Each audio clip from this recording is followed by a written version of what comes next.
Thank you, Chris. Thank you for joining us today.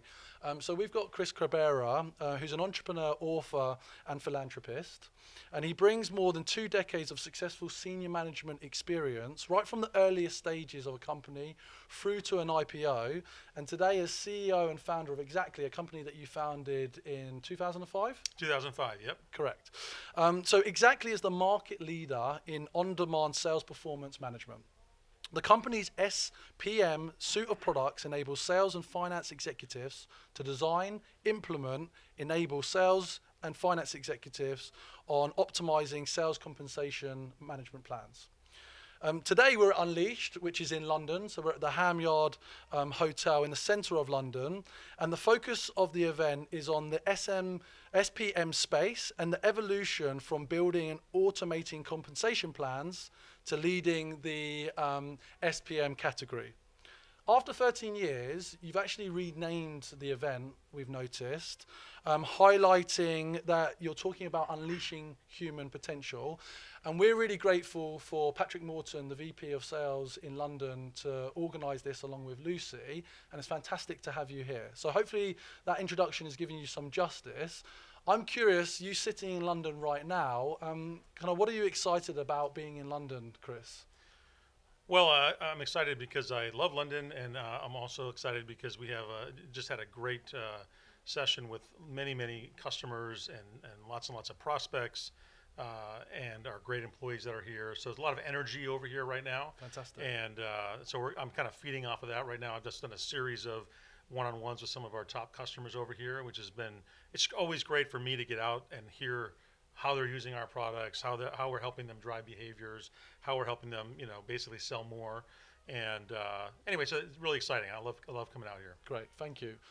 One of the aspects that we care about for the sales confidence listeners is kind of about that authentic approach and the things that people really care about in terms of you as a founder. Ultimately it's your DNA that's helped create this business. So one of the questions I like to kind of warm up with, and I'm curious, for you, when you wake up in the morning, what's the first thing that you think about? Well, I mean, besides what I'm going to wear, I mean, I guess I think about, I sort of pride myself on being excited to get up and go to work. Okay. Right.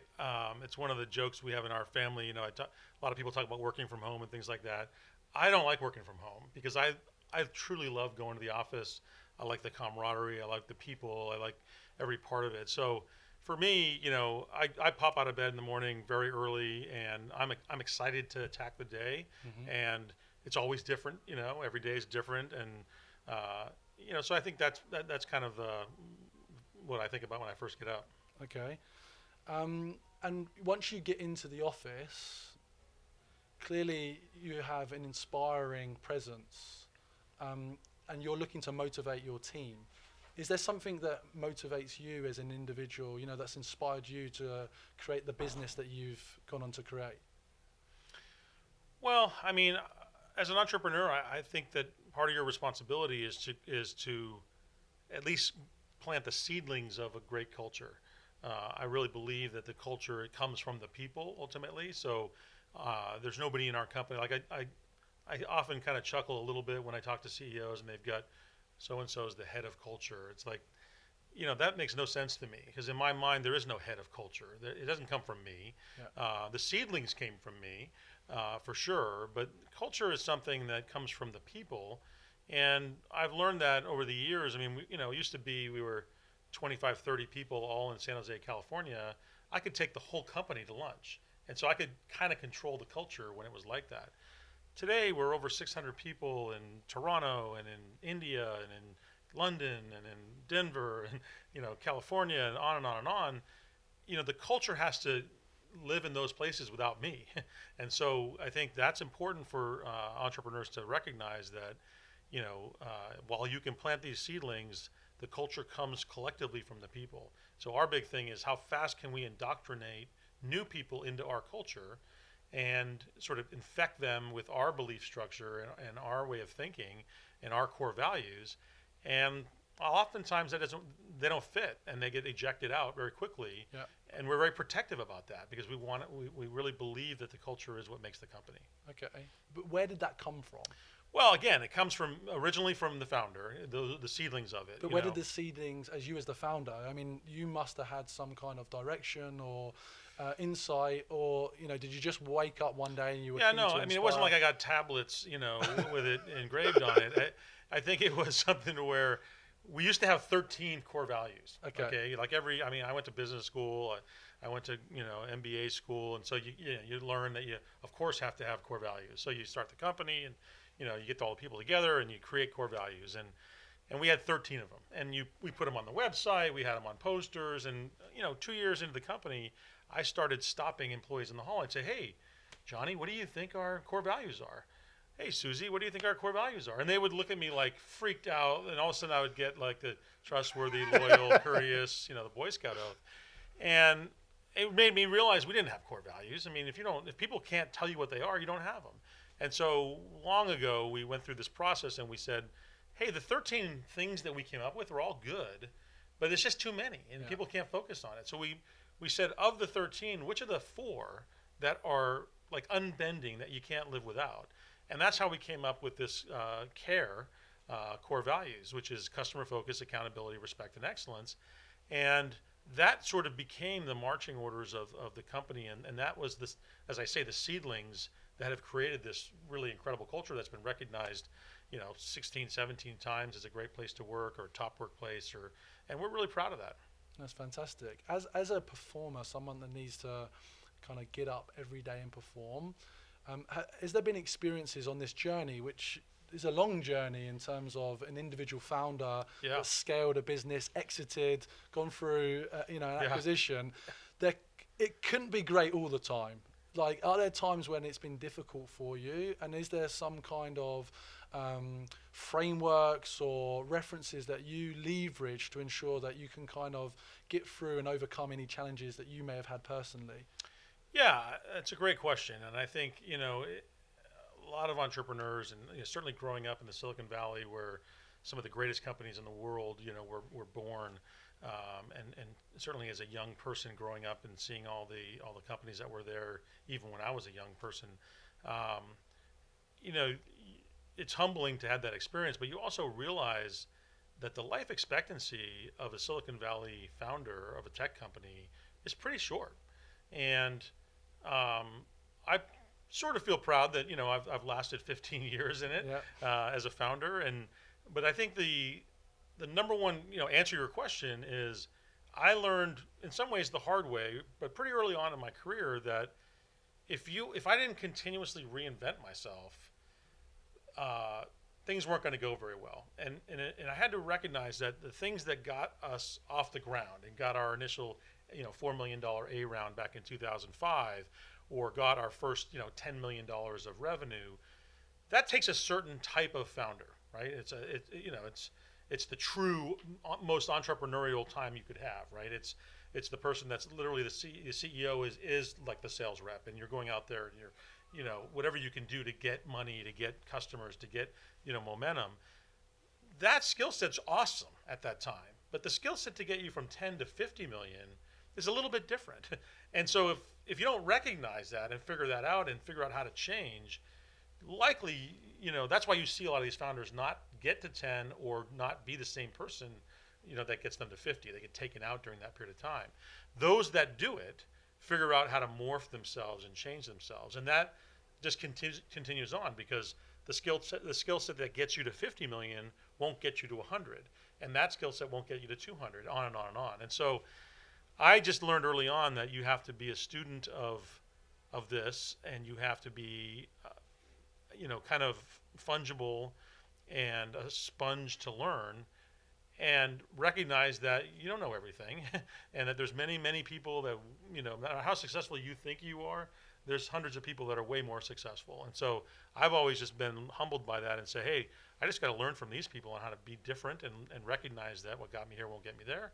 And what does that mean? How do I change? And to this day, I'm changing and morphing myself as a leader. so that I can continue to lead this company into the future. So that's a lot of insight, and that's a lot of reflective self-awareness that you've had as an individual, because there would have been times when you would have been advised to take a different track, or you've had to stick to your guns. I think for the audience, I'm curious, bringing it now a little bit to Xactly, this suite of products that you've developed. You were talking about the maturity model today. Yeah. How so many companies are still living in a world of Excel, right? And how often it's overlooked or misunderstood about the power of automation. Clearly, I'm guessing you're here because you're still excited about the innovation that's coming from Xactly. Could you just articulate what is the power of Xactly? How are your customers leveraging this solution? And what's the future of Xactly that's getting you excited? Yeah, well, the story of Xactly started around ICM, incentive compensation management. And I've been excited about that for 25 years because as a salesperson myself, and someone who's come up the ranks as a sales leader and a sales vice president, I've always, basically been in sales or run sales organizations. I really understand the value of incentives to drive behavior. Yeah. And so that part gets me very excited. I've always loved, at Xactly, being able to have these really fantastic conversations with companies to learn how they're using compensation to pay differently. Whether it's Hyatt, paying wedding planners, or it's, companies that are, incentivizing reps to do dump truck, the bins that you fill with trash, like incentivizing them, stuff that you wouldn't necessarily think of, right? I talked today a little bit about the Australia Post Office, people being incented out in the outback to hang a shingle and sell stamps and collect mail. That's very, very cool. It's not so obvious. I mean, of course we have great customers like LinkedIn and Salesforce and DocuSign and more traditional sales forces that are a no-brainer to get excited about. But I kind of also get excited about the ones that are a little bit different, where, it's the, paying the medical doctors to incentivize or disincentivize long wait times in the office, or to disincentivize long waits on the kidney transplant list. Those kind of things do get me excited.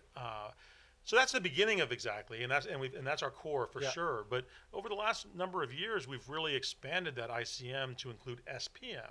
And so this is where you add into this comp piece, you add the things that feed into comp, which includes sales planning and territory management and quota management and all that kind of stuff, and then you talk about all the data stuff that around it, benchmarking and what.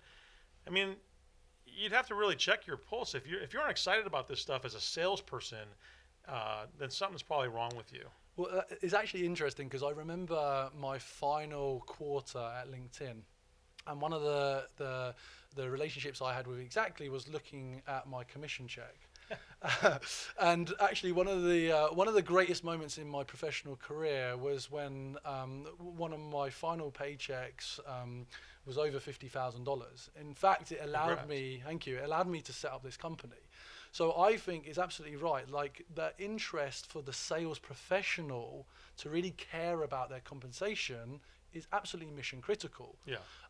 I think further up the food chain, though, when you think about the difference between the kind of art and science of a sales VP today, it's absolutely becoming much more science orientated. Right. But the magic is kind of around the art.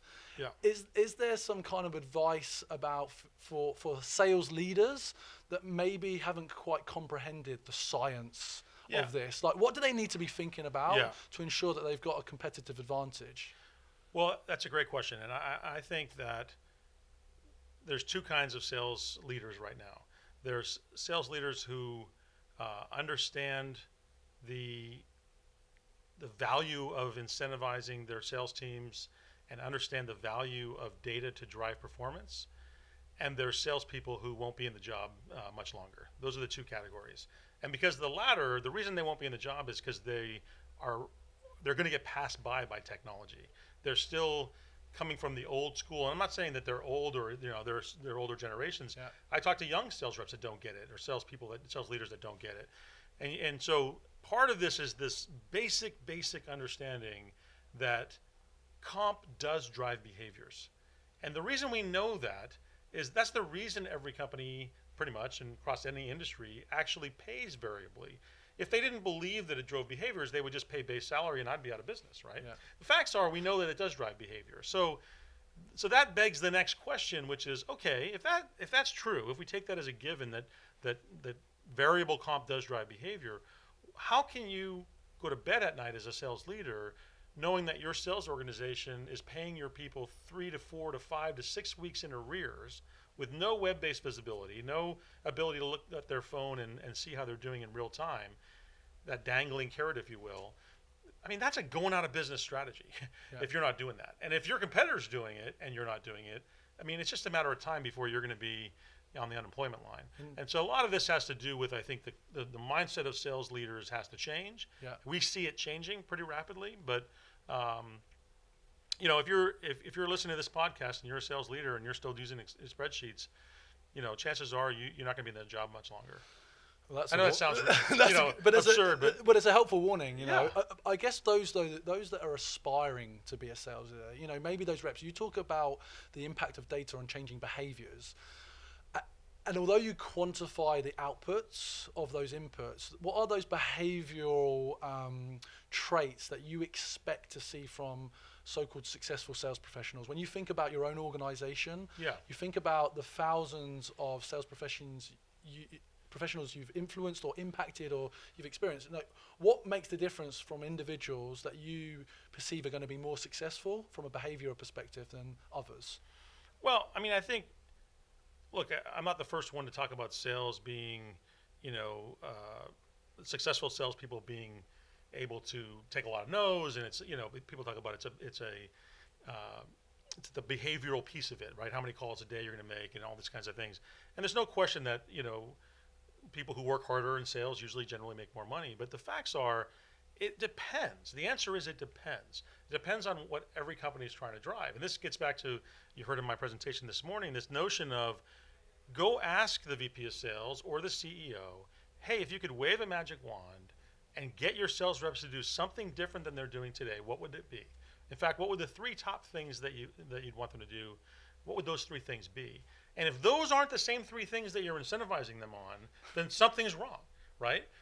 My experience has been, having done this for 25 years, is when we ask that question, it almost never is the same 3 things they're paying on. In fact, usually they're paying on 10 things, and sometimes it's some of the 3 things, but usually it's not. Yeah. A lot of times that's because they've built it in this manual system where they're sort of hamstrung to create the right way of motivating them. But that's where systems like ours come into play, where we can unleash people's ability to pay differently. We can encourage them to pay differently. We can even give them data to show them how people in their industry, people of like size, you know, are being successful. And that's really where the magic comes in. You know, I think the data, you'd have to be living under a rock to not be hearing about data and ML and AI and all this stuff. And again, if you're running a sales organization and you're not using data to help you drive behavior, well, you know, it's like you're just living in the Stone Ages. I mean, for this day and age. I mean, I just think that's a mistake. In fact, to give you a quick point on that, we have collected data on all of our the people that we pay. It's an opt-in program from our customers. 95% of them opt in for 15 years, and we sell that data back to our customers in the form of benchmarks. Not everybody, 95% opt in, but not everybody buys the benchmarking from us. Those that do perform 10%, on average 10% better bookings wise against quota than those who don't use the data. Interesting. I mean, it's like an intelligence test. You know, I don't tell that to the customers that don't buy it, but you know, that's not by accident. Is it my understanding that the equality project over at Salesforce was influenced by the data they had between women and men from a compensation perspective? Well, I don't know for sure. I don't want to overstate our value there. I know that, you know, just before they did that, we had done the same study. It got written up in the I think it was the Times, New York Times, around the work that we did. And then shortly after that, they did that study. I don't know that they were relying solely on any Xactly data. I don't want to misspeak on that. But whether they were or were not, that's that's a really important activity that everybody should be doing within their companies. They should be running those kinds of, and we do it annually. And every year we find little adjustments that we need to make here and there. But it's important that I think companies are responsible about that and pay people fairly, no matter what their gender is. The power that you have with all this data, have you noticed from a data perspective differences between the US market, the UK and Europe, or maybe not the differences on data, but the different approaches or the different stages, the journey? I noticed that you've just expanded, you're opening up in Paris, you're talking about opening up in Munich. Is there some kind of differences that you're experiencing that's getting fed back to you about how these markets are moving? Not really. I mean, I think that the values that we bring seem to be pretty homogenous across industry and geography. I mean, there are some Asian countries where, for example, we haven't really penetrated that hard because they don't use compensation as aggressively as some of the Western, from a culture standpoint. But other than that, we have not seen in our data, for example, when we do the gender study, which year after year after year shows that female reps outperform male reps and are underpaid, and that female managers hire more balanced teams of men and women than do male managers. And so this is an area, and that seems to be consistent everywhere we run the data, whether it's in the US or over here. Interesting. Okay, cool. So we're coming to the kind of final part of the interview. And interestingly, I was doing some research in preparation for this, and unfortunately I had some real world research because I bumped into your sister at the conference today, and I was curious about kind of you as an individual and where this confidence came from. And she shared a little bit that even from a very early age, in terms of being tasked by your father to do small jobs, paper rounds, that even back then you were thinking about territories and like how you could dominate markets. So is there a story to you, as you know, Chris, before you were this founder, before you were this executive, you know, maybe when you were back at school, that just made you this resilient individual that's allowed you to build this great company? Well, I'll have to talk to her about spreading stories from the old days, but I don't know. I can't really think of anything too specific other than, you know, I grew up in a family where our father was a serial entrepreneur, kind of before the days of all the VC funding, and so he was more of the bootstrap entrepreneur type. Yeah. And so, you know, I worked literally every summer of my life that I can remember, you know, with him and for him, and, you know, saw the trials and tribulations kind of the things that he did. And she's right, you know, I was always doing something, whether it was a lemonade stand that my brother and I were doing, or, you know, we grew lettuce one year and we were selling heads of lettuce for 25 cents in Boston. That's and ambitious. Made a bunch of money. Ironically, I was just thinking about that the other day, like, what would I sell it today for, you know? I don't know what a head of lettuce costs these days. Is it $1? No idea. Maybe $2, $5, I don't know.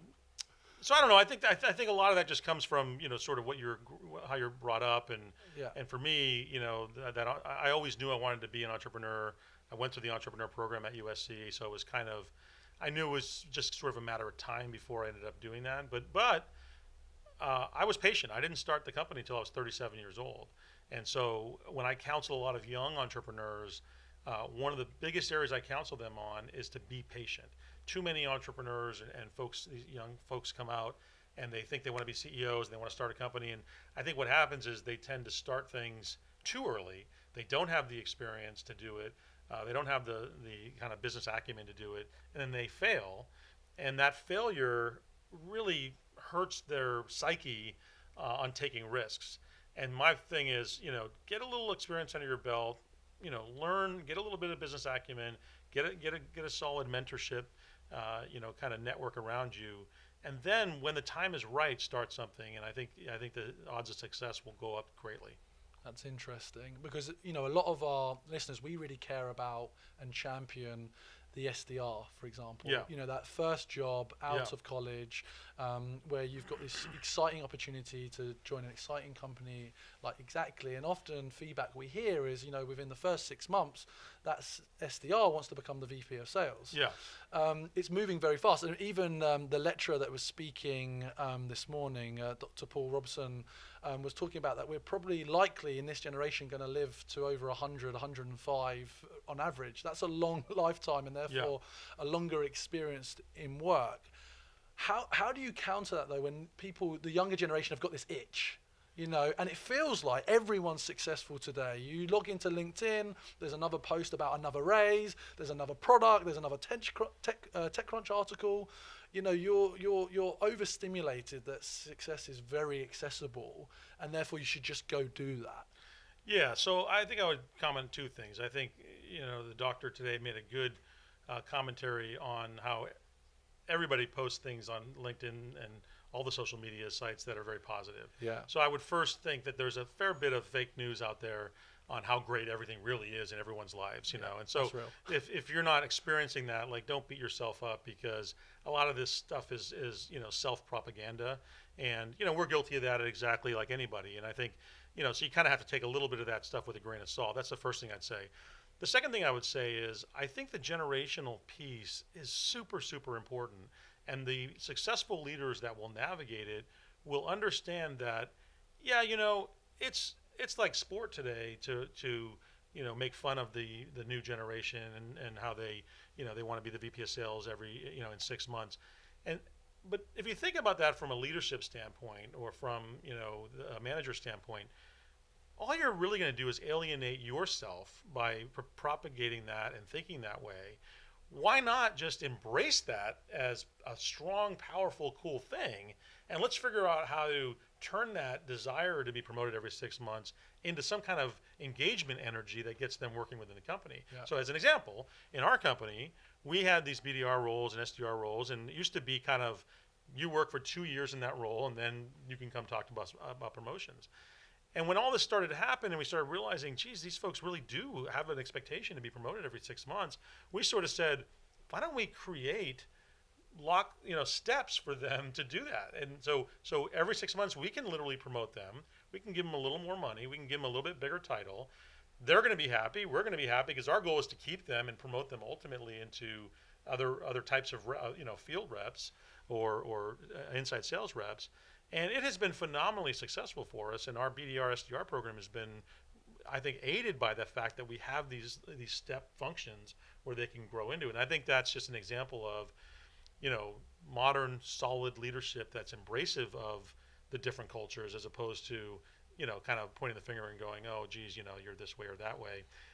That's more likely than anything just going to piss them off and have them leave you anyway. So essentially, you've kind of listened to that behavioral change, and you're managing that expectations. You're building it into the development plan, but ultimately, there's a recognition that certain skills, capabilities need to be developed before you're going to make that step up. But you're encouraging them to make that progress along the way. It's just, I'm a Gen Xer, and I can't relate to a lot of the things that the younger generations are all about, but that doesn't mean they're wrong. Sure. It doesn't mean I'm wrong. It just means if I want to motivate them, I gotta understand that, right? Like for me, the notion of working from home is somewhat abhorrent. I don't like it. B, it's just not my thing.